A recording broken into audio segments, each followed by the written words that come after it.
ကော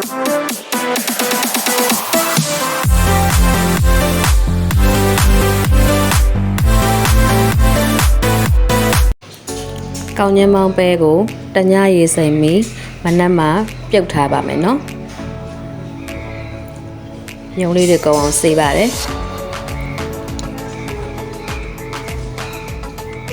ဒါကမနက်ပြုတ်ထားတာလေးပါကောင်းညင်းကိုနှုတ်စီခွက်နှစ်ခွက်နဲ့တဝက်ထည့်ပါတယ်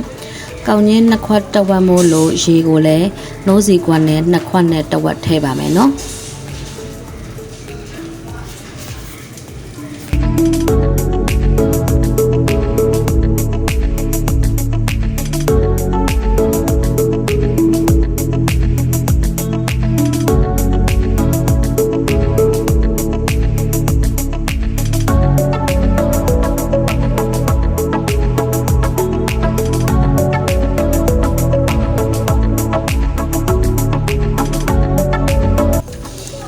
ပဲပြုတ်ပြီးသားကိုစံချိန်ခွက်နဲ့နှုတ်စီခွက်တစ်ခွက်စာထည့်ပါမယ်။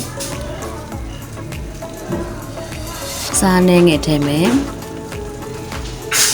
စီနဲ့ငယ်ထည့်ပါမယ်။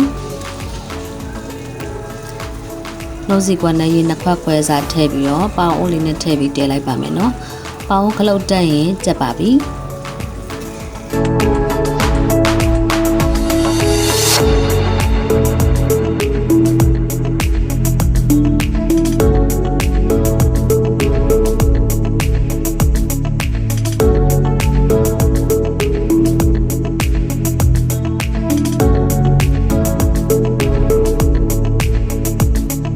ဒါလေးကတော့နှမ်းထောင်လေးပါ